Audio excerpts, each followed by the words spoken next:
What's up, everyone? Welcome to another episode of Life Beyond Boxes podcast. My name is Marian with Premium Q. I got Victor Shaves, the co-host of the show. Victor, what's going on today? Not much. Another day in paradise. So, topic of the day that we want to go over, and obviously we have a couple of years under our belt Just dealing with thousands of moves, both local and interstate, and on top of that, we got the international experience as well. But the one thing that we want to go over is the fact that I can't remember who did the study, but apparently moving is one of the most stressful events in someone's life after death and divorce. I didn't realize that it's number 3 most stressful event in someone's life. But if you think about it, it makes sense because especially, you got the emotional stuff. It's like, if you grew up in the house and then now you have to move for, it doesn't matter if it's health reasons, or like your parents, relatives, things like that. But on top of that, when you put the emotional factor into furniture and the surroundings and everything that comes along with it, what would you think from your experience, and now you're talking to hundreds and thousands of customers over the years, what do you see people getting stressed with the most? And what are the things that we did on the company side to take that stress away? And then a couple other things that we've seen. Yeah, absolutely. So, the first thing is obviously moving is stressful to begin with. Anytime you have to do something that's not really in the realm of what you know and what you haven't done often. People move, 5-10 years. Yeah. So you're moving maybe 2 or 3 times your whole lifespan. So obviously anything that you get into like uncharted territory and just not knowing of it comes that stress of factors because it's not something you do every day. It's not something you know. So that just makes it stressful to begin with. And then you obviously have moves that are not always the happiest and not always for the best of reasons. Obviously, it's not you moving from a 2-bedroom house to a 3 or 4-bedroom house because you're progressing in life. It's not always that excitement of it. Sometimes it's downsizing just because maybe the kids are out of the house. Let me correct you. It's right sizing. Right sizing, yes, yeah, exactly. and sometimes, when the kids get out of the house, it's bittersweet, right? Because obviously the parents now don't have all that craziness. All the kids are in college. But it's still, moving from the house that you grew up in or you grew your children in kind of thing. So that just makes it stressful on top of it.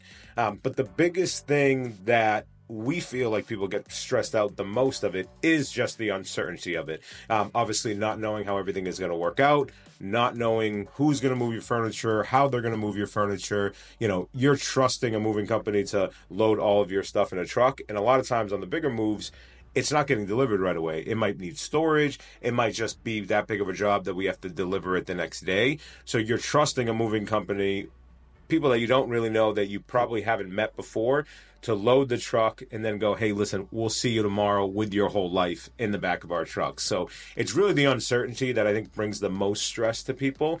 And how we combat it, or how we want to combat it as a moving company, is to be as aware of that stress, to help you with that stress from beginning to end. And it starts with, obviously, when you're getting a quote, is us updating you on exactly and letting you know the knowledge of exactly how your move is going to play out. That way, before we even get there, you're familiar with it. You kind of have it in your mind in a sense of what move day is going to look like and everything leading up to it. So you feel a little bit more safe. You feel not only more confident in us as a moving company, but just more comfortable with the process in general because it's been outlined for you. We give you all the information needed. That way it's not completely foreign to you when you do move. No, and that's a good place to start with. And I want to, break things down into 2 separate situations because we have the people that have moved once, but they moved themselves, or they had a couple friends. Yeah. You call a couple of your buddies, a couple beers and pizzas and whatever, and it gets done. But that might have happened 5 years ago when the big 3-0. Yeah, when you moved from a 1-bedroom, or you moved from your 1-bedroom spot in your parents' house, or in whatever, if it's a rental situation, into another 1-bedroom. That's one scenario, right? But then let's say now you move into a bigger place because you get married, you got kids, whatever that may be. So now it's a whole different scenario, because I think people, a lot of times they build in their head, or at least they have the memory of, oh, well, it only took 3 hours for me and two buddies that we've never like had any kind of experience professionally in this field, and we've done it in 2-3 hours, right? Yeah. But if you're actually considering the fact that now you're going into 3-bedroom house and you have a garage, or maybe you have a storage full of stuff that you just accumulated over the years, or maybe you buy new furniture and it gets delivered there, and now you get to the new place and you realize, oh, like now you have expensive flooring that you have to pay attention to, and you got railings and walls and all kinds of other scenarios. So I guess let's start there and kind of dissect that a little bit, because we've had situations like that multiple times, right? Like people moving out 5 years ago, and then now they decide, okay, now it's time to move into a bigger place, right?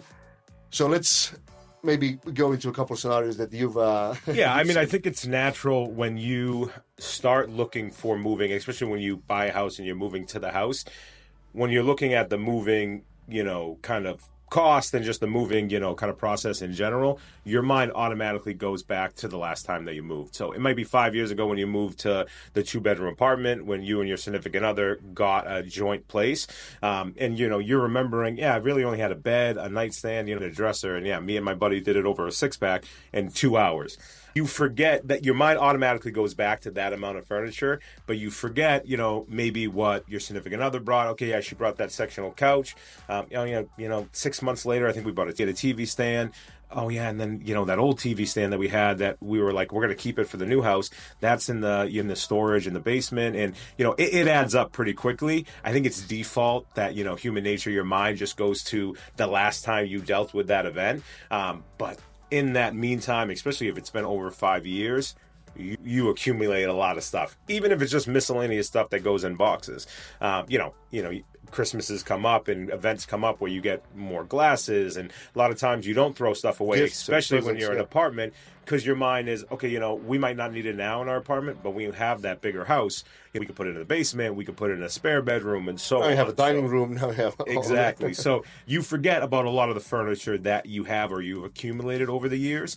So that's just kind of where your mind goes. So when you start breaking it down, and when we see is a person calls up, hey, 2 guys in a truck for a couple hours. That's what me and my buddy did. We're just getting up there in age. We don't feel like doing it ourselves, and we go, yeah, no problem. Let's kind of dive into your inventory. Let's see exactly what you have. And you can see kind of the wheels spinning as they're going through their inventory. And, we always do, check bases. We go, any patio furniture, any this, and kind of help it, because we know and we've seen so much that we know where that extra furniture kind of hides when you're not thinking about it. So once they're done pretty much stating their inventory for them, you can already kind of see in their mind that they're like, oh, wow, damn, actually. Yeah, it's a lot of furniture. And then we explain to them that it's different when you're hiring a moving company. A lot of people just think that when you hire a professional moving company, it's just not you doing the labor. But it is that, but it's also dealing with a higher level of how you protect the furniture. It's also dealing with the moving company's liability. So obviously, when we go into your house, apartment, whatever it might be, we're reliable for the furniture that we move. We're reliable for our surroundings, so we're going to prep everything to make sure that everything is done accordingly. So that obviously, 100%. So that kind of takes a little bit of time. So once we kind of talk to the customer about that, and kind of state all those things, we do the disassembly, we also do the reassembly, and we also get all the furniture set up the day that you're moving into your new place. A lot of people just kind of start the time when they first picked up that moving furniture, as far as, the customer the last time they moved themselves, when they picked up the furniture, and then obviously when they offloaded that truck and when their buddy went home, they end the kind of time in their head, but they didn't realize that it took them a week and a half to reassemble all of the furniture, and they were eating out of paper plates because the packing still had to be done, and the coffee table wasn't set up right when they moved in. All they did is hook up the Wi-Fi and set up the TV for the first week. So it's that stuff that really kind of gets kind of forgotten when you actually think about the time kind of thing.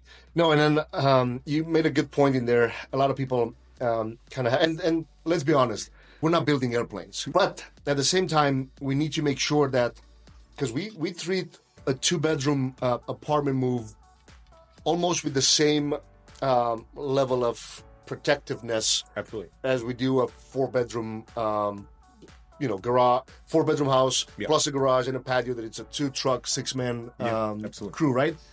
However, we're not exaggerating with let's wrap the hell out of this TV stand if it's 20 years old. It doesn't, right? It's just a lot of times we just need to make sure that, one, we have the company standards.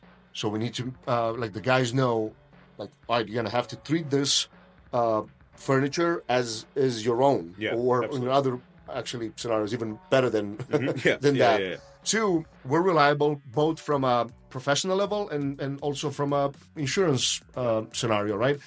And then 3, we try to meet the customer's expectations in terms of how long it's going to take. However, a lot of times we started the episode talking about when the emotional factor comes into place. You might spend a week deciding if you're going to pack up, grandma's gifts over the last couple of years in a certain way. For us, it's just making sure that we transport it from point A to point B safely. And boom, it gets done. So, in other words, nobody wants to stay at any kind of, regardless if it's local or interstate, nobody wants to spend their midnight on a move. And we want to get in and out as quick and safe and efficient as possible. And, we want to get done. Like, we need to get back to, sometimes guys have, sometimes the crews have second jobs. In the summertime, third jobs, right? It's like when the busy season kicks in, we get, hit with the chaos, quote unquote. But again, we want to make sure that people understand we treat everybody's belongings at a professional level, but of course, common sense comes into play as well. And I think, I get a lot of questions about that on both ends of the spectrum. I get it on, with some of the older furniture that, hey, listen, we already have a couch that's coming in and, it's just going to take a few more weeks. So we're just moving this over to get us through those 2 weeks until our new couches come. And then on the flip side of it, it's exactly what you said. Those antique pieces that, it's just in physical terms, it's just a plate, but it was brought through 2 generations and passed down from grandmother to grandmother. So it has so much more sentimental value. And on both ends of the spectrum, I got to tell customers the same thing.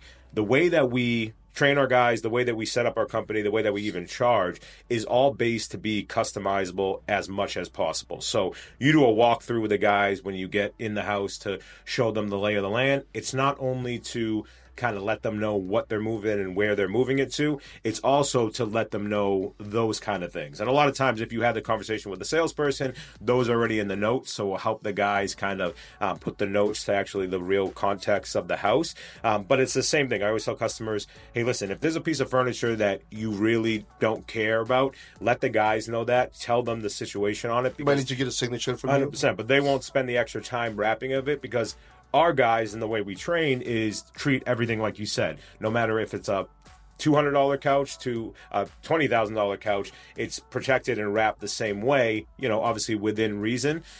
So point them out to that. Say, hey guys, we're really just using this for the short term. Just drape moving blankets around it. You don't have to go crazy with the wrapping. Because we're going to throw it away. Yeah, they might have you sign something so we don't come back and yell at them, if something does happen. And then on the vice versa of it, point that out to them as far as the antique pieces.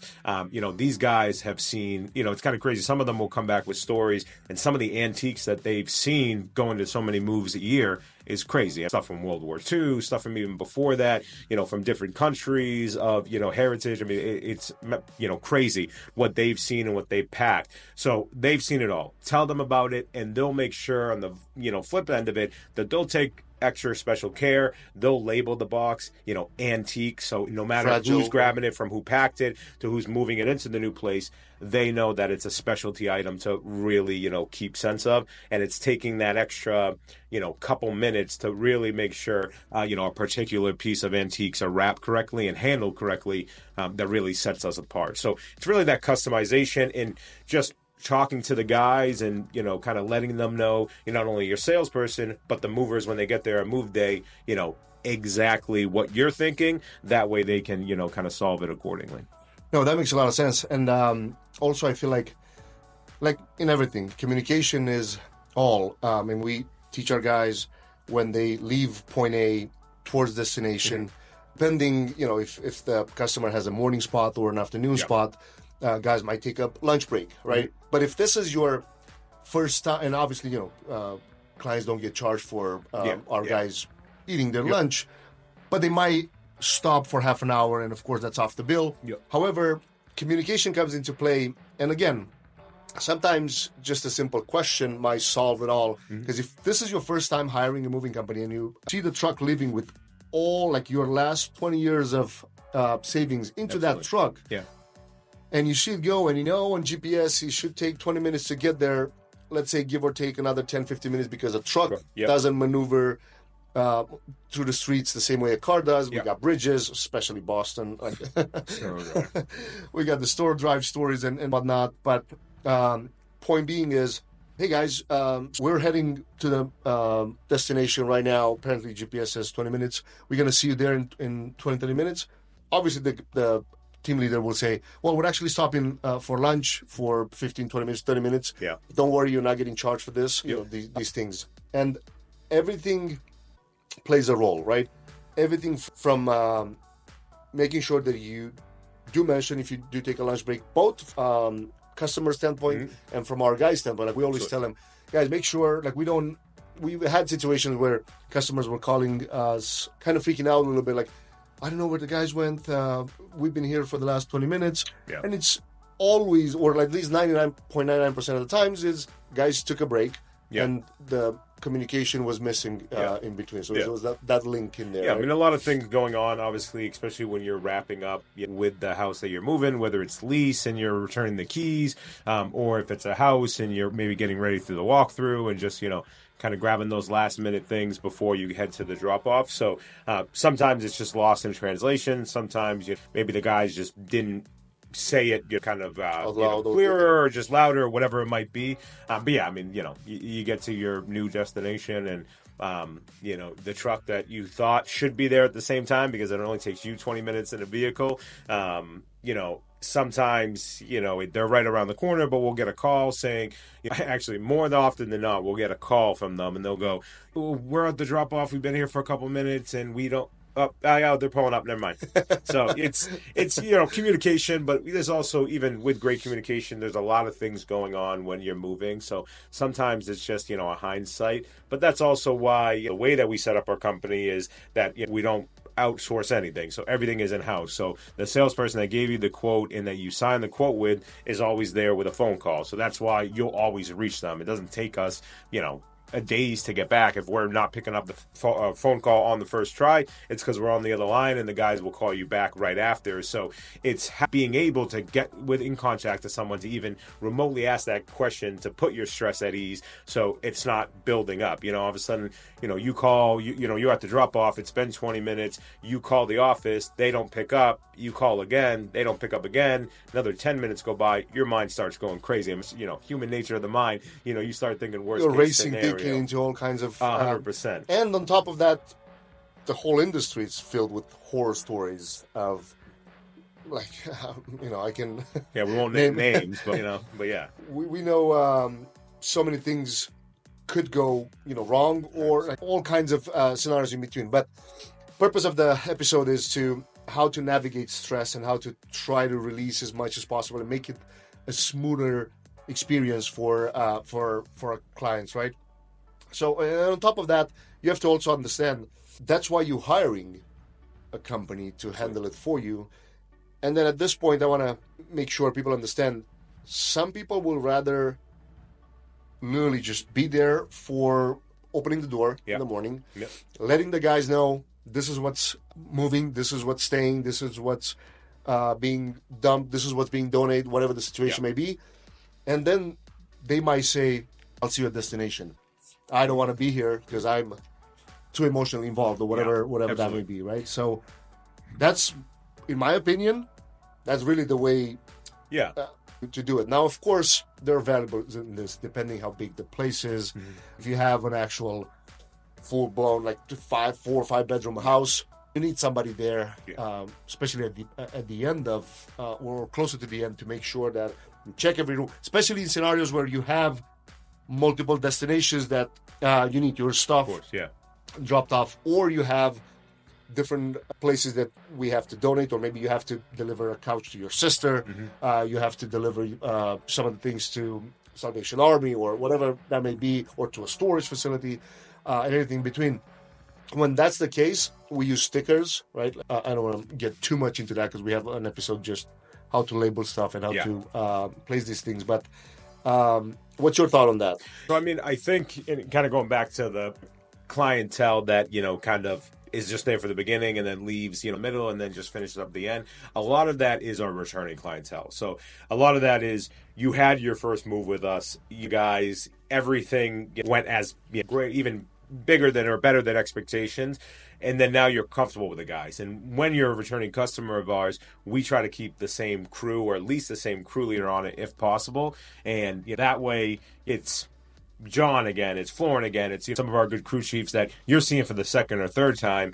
There's clients that have moved us 4 or 5 times, and it's always been the same crew leader, and they're getting Christmas cards, and they're halfway to being in the will by the end of it. So it's a really building that connection with our clients in a sales portion and in the office terms, but also with the guys that are there, that really puts it as ease for you to even remotely think that would be an option for you to just let the guys in, take off midday, and then just obviously get there at the destination. It really a testament to our guys that create that level of security and that level of trust, that customers even want to do that with us.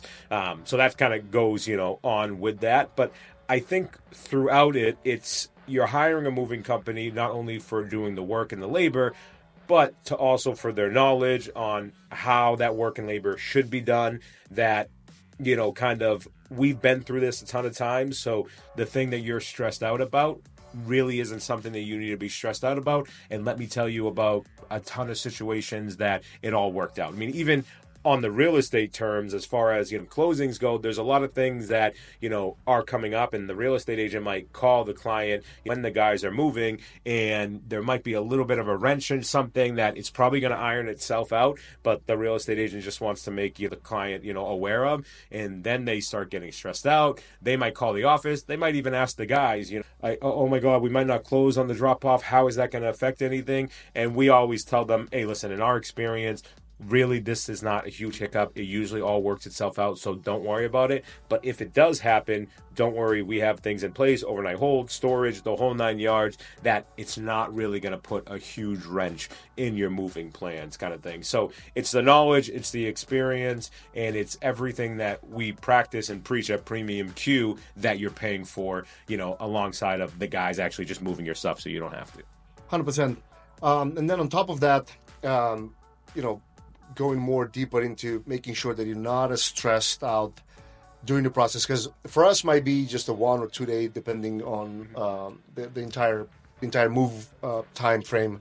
But on the customer side, it's also thinking like, all right, what are the things that you do or what are the things that you enjoy doing to kind of take the stress away? Like, is it working out early in the morning? Is it making sure that you got your vitamins or supplements or whatever other activities that you do? Don't stop doing them just because the move is happening, right? Like, find ways that you can incorporate that. Now, of course, not the day of them. Like, if you're scheduled for 8 a.m., don't necessarily do it at 7:30 and then be late an hour, because that's going to cost a little bit more. Yeah. But these are, like, in my opinion, these activities actually play a big role, because the moment you stop doing them, you also lose a little bit of momentum in your day-to-day. Absolutely. And then on top of that, you build the habit of like, all right, the movie's happening, I'm going to stop doing these things. Now a day goes by, 2, 3, 4, 5 days, now a week goes by, and we all know it's hard to get back to a habit. Like, some people, it's just working out is not necessarily their most pleasant thing. Like, you have to do it because you maybe want to keep the weight down, or maybe you need to lose some weight, or whatever that is. Or for some people is martial arts, football, soccer, basketball, like whatever that activity is. I think it's just daily routine, right? So whatever your daily routine is, you want to kind of stick to that. I mean, obviously, when you're moving, it's usually a week process. Now, the move and actually physically grabbing your stuff and delivering it might only be a couple days. but it's the full week. It's kind of actually longer than that, but let's just break it down to actually that week of your move. You're finishing up packing. Maybe you're finishing up labeling all the boxes. You're getting ready for move date. You're dealing with the cable, the internet. I mean, how many times have you been on hold with Xfinity or Verizon or some of these things just to even set up the new thing? So it's stressful beyond belief because you're doing a lot of stuff and you're doing a lot of stuff that you don't typically do. So when you have the time to keep with the stuff that you typically do, it just kind of brings everything down to level. They kind of manages the stress a little bit that it doesn't get crazy. It's still going to be stressful. You're still going to have to deal with a bunch of stuff, but still waking up that full week and going to the gym in the morning like you usually do, or whatever it might be, listening to that podcast on the way to work, whatever it might be. Audiobook, whatever. Yeah, whatever your normal, kind of daily routine is before and after work kind of thing. Stick with that as much as you can as possible. Obviously, sometimes you're not going to be able to because there is added stuff that you're going to have to do that week. But stick with that. That kind of keeps you a little more level. Doesn't seem as such a foreign time. And it really helps you out on move day because all that stuff has been done. You're checking off the boxes all the rest of the week. You're not getting stressed out. You'd be like, wow, I haven't been to the gym in a week. And then you're not having to get back into it. And then it feels like, it's a hassle. Sore again for a week. Yeah, exactly. So you want to keep to whatever your daily routine is. You want to keep it together and doing it as much as possible on move day itself. And it helps with the stress on move day and leading up to it. So that's definitely what we recommend leading up to it. And then on the other spectrum of it, either a little bit before, a little bit after, is try to find some fun things to do around the move. So we always suggest, kind of two things. If you want to stay in, kind of your significant other, your kids, maybe set a picnic. Obviously it's a new place, or even if you're moving out of the place that you're selling, it's a open house. It's no furniture in there. It's a great time to put a blanket down, grab the paper plates, order takeout, have a little picnic with either your significant other or your kids. That way it's something that you don't typically do, but at least you're spending your moments in the house that last time, the people that you love. A nice quiet night when you don't have a TV to turn on, you don't have Wi-Fi, so you can't just be scrolling TikTok and all the other platforms, really does a lot to kind of center yourself to deal with the stressful as unpacking goes and all the stuff that you have to do once you get to your new place. And then vice versa on the delivery side, it's going to be a stressful day. Obviously, when we leave, everything is going to be set ready for you to live on. So all you're going to have to do is unpacking. But before you start that unpacking, unless you request the unpacking, unless you're contracting us for the unpacking. But if you're going to plan to do it yourself, you're probably going to start the next day because it's probably going to be later in the day when you get delivered. Find the new place. Look up ahead of time what closest restaurants is, what closest bars, what parks, the hikes, whatever it might be. Go check out the new place that you're living in. Go to that restaurant that's right around the corner for the first time and just relax. Have a nice, peaceful, kind of night and see your new surrounding areas. That way you're getting familiar with the new areas and you're already having kind of a plan in mind when you get to the delivery date that, oh yeah, we don't have to worry too much about what we're going to do for dinner because we already have that scheduled. We have the reservation, or we know that we're just going to pop around the corner at this pub, this restaurant to kind of relax and rewind and, a glass of wine or a cocktail after a move. Yeah, never hurts. So. That's great. And I feel like leading to the last point that I want to touch over is delegation.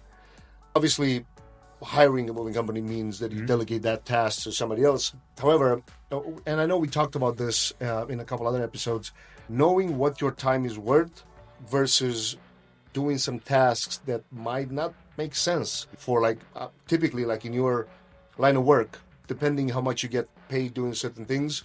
Some tasks might not make sense to try to organize the dishes in the cabinets or unpacking, right? The unpacking is going to take you a week and maybe you have a deadline that you have to finish a project and whatnot. Let's say you had the big crew, 6 guys, 2 truck move. Yeah.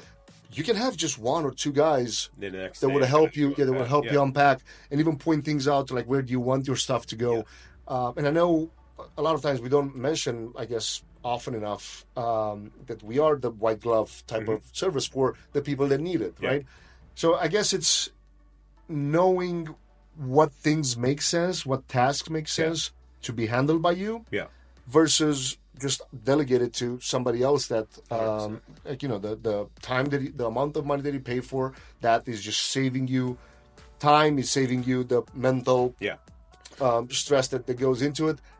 And sometimes you might need to delegate some stuff to your significant other, or maybe you delegate himself or herself to be out of the house. Like, I remember when I moved just last year, and I was just there right at the beginning to just point things out. And then I said, well, I'm out of here, because if I'm in the house, guys are going to be more stressed out by me being there. So my wife just pointed out the things, and I said, we're going to keep 3 guys to unpack all the stuff. Yes, she said, I want to be the one that put some of the things on the shelf, but the clothes that go into the closet and like all the hanging stuff, like, no, that can be done by our guys. Like, take sometimes 5, 10, 15 minutes. And that can save a day of your life. And that's what I think that people underestimate when it comes to a moving company is, again, they're thinking, if I unpack all this stuff myself, I can do a little bit and it's going to take a week.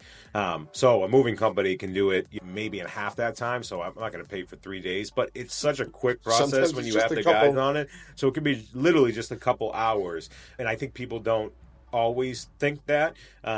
So it kind of goes to how we manage our sales tactics and our techniques and out of our conversations with our clients is we always kind of ask those questions. We try to dig into who you are, what, the surrounding factors is of your move as much as possible, to be able to suggest that. But also, it never hurts to get a higher, more complex quote of the move that you ideally might think you want, and then customize it down the other way. So you can get a quote for the packing. I mean, we have that all the time. Are you gonna have your stuff packed up? Yeah, probably. But you know what? What would the cost be if we were to have you guys pack all of it, pack half of it? And I go, absolutely, I'll break it down for you, and then you let us know what service you want. I mean, I always tell clients we can do as little or as much as you need us to, especially with the unpacking. So if it's something that you think you'd be interested, just ask your moving company it. They'll give you a quote of what they think it's going to be, and then you can go from there, whether you want it, whether you just want them to do a little bit of it, or if you want the full service of organizing the whole 9 yards. So really customizable how we quote for moves and how we perform moves to really help you out with really whatever you need. 100%. All right, so I think this is a really valuable episode that people can get their ideas on how to manage the stress when it comes to moving. Even starting, with even the previous episode, we talked about how to get familiar with some of the areas, even before you actually move, knowing what are the things around that you're interested in, everything from schools to, and I know some of that stuff, some of those conversations would be handled by your real estate agent, because they'll probably recommend schools, or at least they'll give you a list of what are the schools around, restaurants, other things to do, parking scenarios and whatnot. But I feel like this is really digging into one of the most important factors, like the stress management part of the move. Anything you want to add to the conversation before we wrap it up? Just everyone, thank you for listening. Obviously we appreciate you guys and we love doing this, weekly. Coming up, we're going to have a lot of our preferred vendors, more real estate agents, divorce attorneys. We have a chiropractor coming in to talk more about the stresses of moving and what it actually does to you. So we're looking forward to it. We got a bunch of really good episodes coming down the pipe. So we ask you guys to keep listening. Please, or let us know what other subscribe. Leave in the comments if you want to see any other professionals. Our network has become so big over the years that, not to sound like that guy, but we literally have a guy for everything, and they're all eager to get on the podcast. So if you guys know anyone that you want to be in the podcast, any different fields, if we don't know someone, we'll reach out to some people that do and get them on. So we appreciate it, and we're looking forward for things to come. 100%. And guys, don't forget, you can always consume, whatever platform that you use to consume this episode, whether it's YouTube, and if you like to watch the actual episode, or if it's Apple Podcasts, Spotify, and everything in between, we would appreciate. The easiest way to support the show is just to leave a 5-star review if you're listening, or leave a comment on YouTube with anything that you'd like to hear moving forward. But as always, thanks a lot for being with us here on the show, and we'll catch you in the next one.